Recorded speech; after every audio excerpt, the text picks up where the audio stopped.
Yo, la maman. Baka la maman. Asel. Ça va? Ça va kay. Ya ano apure fe wallahi. Ami min faram foj. Wallahi faram foj. Amuina aya indudem wallahi azim. Sinon aya angino. Attends. Toi, c'est quoi ton problème aujourd'hui? Aujourd'hui. C'est quoi ton problème aujourd'hui? Tu as fumé ou tu as bu quelque chose?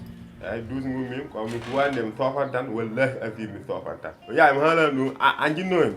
Ñinom den ndok am uñere. Mbi jigi do ren affaire goto yare bo jigi touba tout qu'est-ce ko yel tout qu'est-ce pour. C'est quel homme qui va jouer du matin au soir et revenir chez son père ou chez sa mère pour demander de l'argent? Toi, tu n'as pas travaillé pour ta mère, c'est moi qui devais maintenant travailler pour toi. Avant, c'était avant. Non, gong, mi en jibni, mi mena no dem téléphone wala mi WhatsApp yi mère ya jibnam, kono mi ta jibni a to kam jidum ko man na xam. Afami, te an ya wala ba wuri mi andane ono mbado ni. Ono jibna ne wira jibinu ha parande. Wona ne yenno dum on xal dum ko bela. An yara wa jibni bum, ne jibi binu ha par anjum. Anjum, yow bayam sona nako bayam de. Moy kam o selle. Bayam ligra dar girlel mu tan jogi e ya tuddum kal tuddum yeridde bayam wire ko français werka ala honneur kono aajo huber bade man daga ñamli man da mahi huber fonni uñata nogam mi rokkude. Au moins moi j'ai un bâtiment, n'est-ce pas? Si j'ai volé ou si j'ai demandé, au moins j'ai un bâtiment. Attends maintenant, là tu en es trop. Terminal ko duwaw.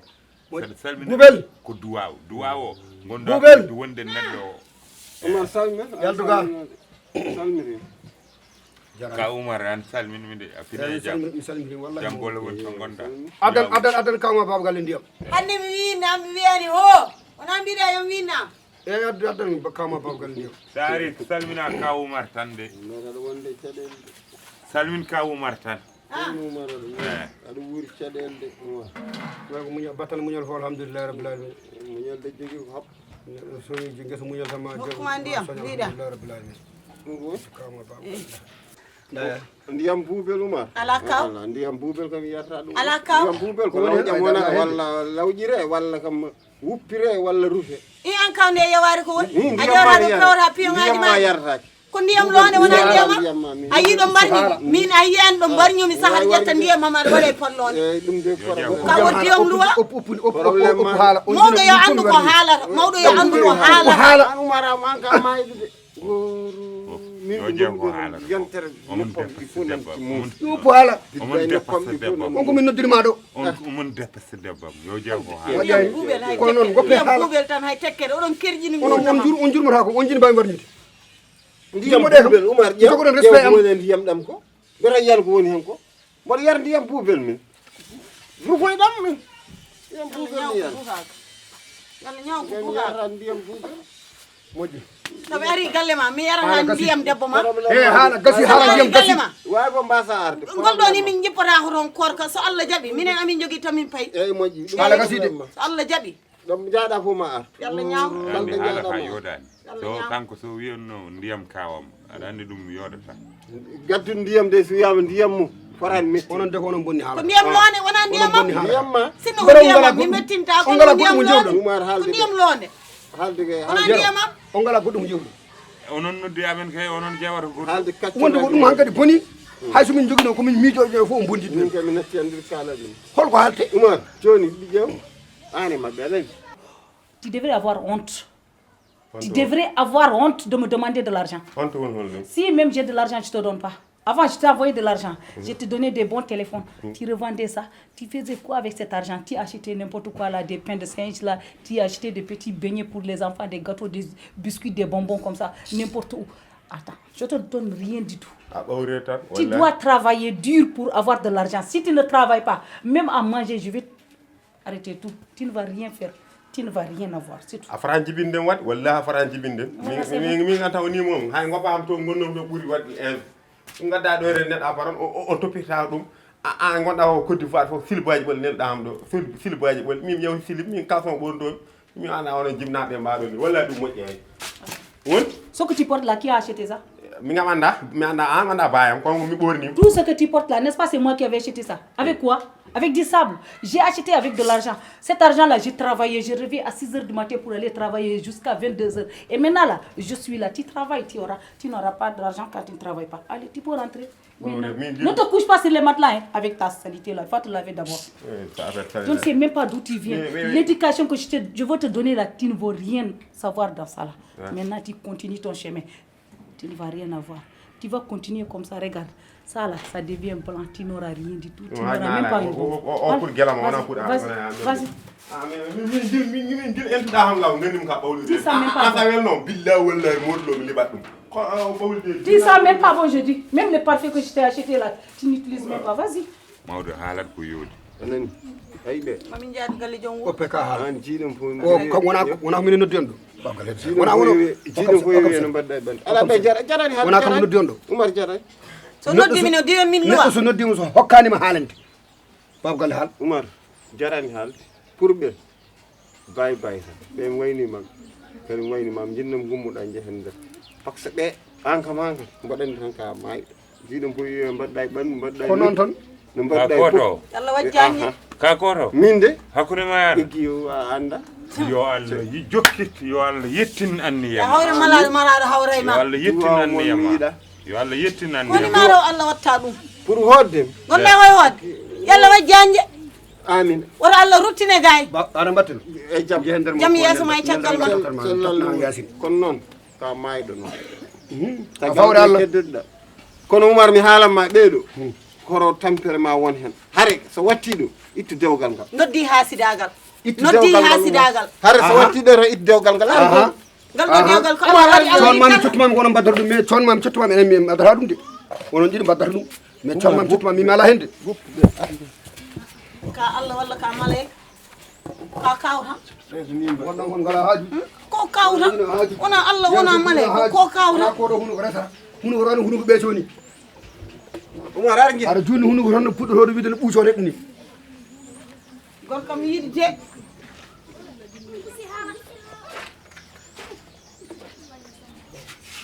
yeyi Allah wawa wadde ko way noon yalta galle o arga jay monamo Allah watta ko way noon O hooti. so hooti en jettat barme dasen baram so kay. hooti bagage makko tan en dasa barme sa dasi barmi mi adda pittirɗe Eyi. wonta rutta ɗo hawa maayo wonta rutta ɗo so arti tan ko kasanka makko yimɓe garti omo wayno dombi ɗiɗon ƴiikoji ni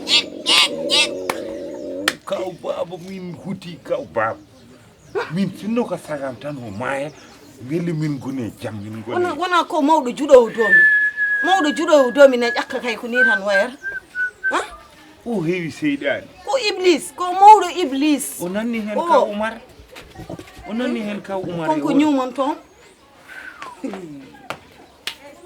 kaw aɗan ko ƴew ko dindino woni hansida meɗen o yehi hawnande portemante ko liggirte comci ko portemante simorimo Kawmar non Kawmar ko bandi ñanden wona mi ñofimo ñanden o nangi kam ñoore holto ñooɗam galle to en nen kajjatu jongo en ko mbiɗam non ko no arani wona cerno véré wona cerno véré ko cerno bandi quoi ɗum noon kalmi to en ben mataw arti ɗo en haalni mom jonno o wi kam mi nangima ñoore mbimi ko galle goto tan kaalu taw mi haali ɗum wuro ngo fof mimon ko galle goto kangaɗo ko haali fof Allah na yaadi hen wallahi kala ko kangaɗo haali Allah na yaadi hen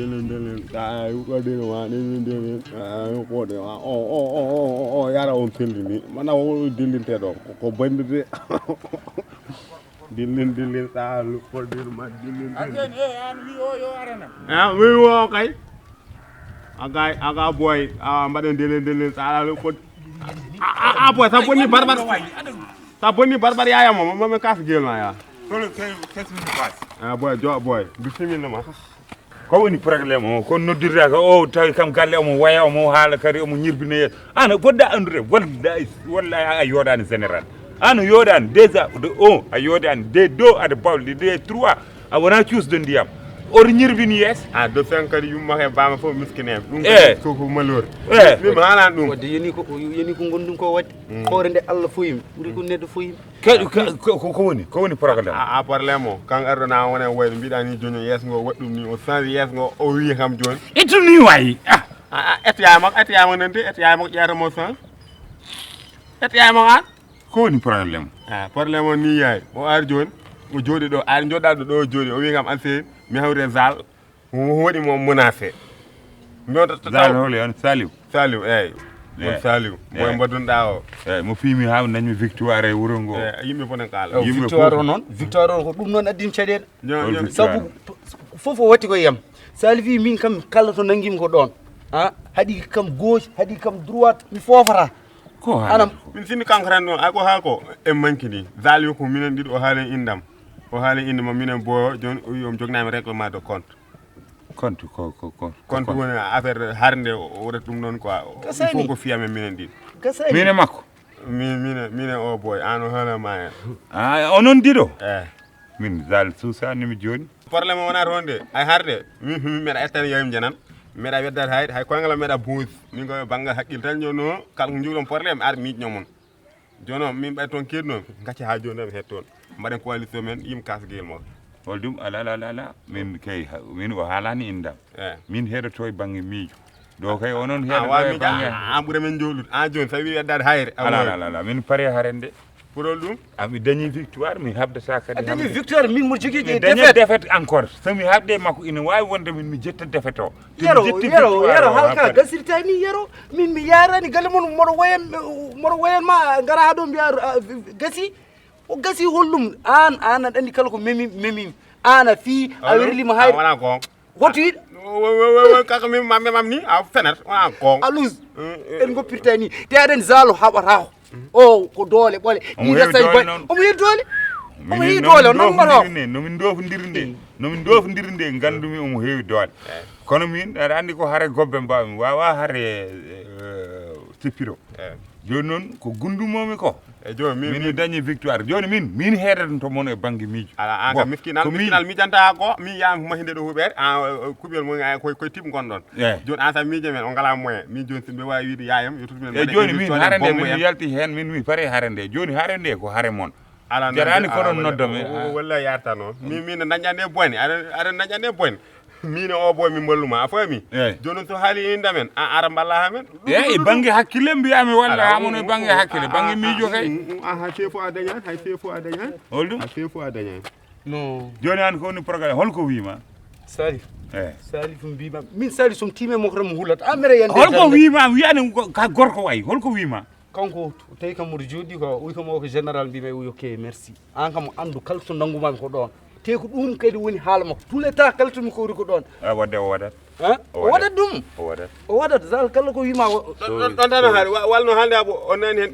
indam an a lus an anando an o waɗat est ce que ça va an aɗani min kala ko wi kam wiman an ko eɗen jadduno guerre o finition o on garat hen o tampinore ma o waɗat so wi noon o waɗat joni ko finition o oto yaltu galle mon jooɗo galle mon ustu jaali min kom dañi ko yam ko mi hewa jooɗo galle mon jodi min gallami jooɗo galle amen ha lewru ndum ma min mbasi yindirde ha harande yijite kono so wi noon o waɗat an kam a dañi wonta yaade jama an o wiya jaaha boutique ta cause ore an ndu woni miijude min profite mi yaha ɓasi buubel ko jaltu noon min daaro yo buubel mi ar miijude assalamu aleykum buubel en meltel nguyen an yimɓe gasnani rigue ɗum ɗo an ko onon diɗo o haali wona indam ono haali min o haalani indam o haalani indam min a yatade walla a no min o haalani indam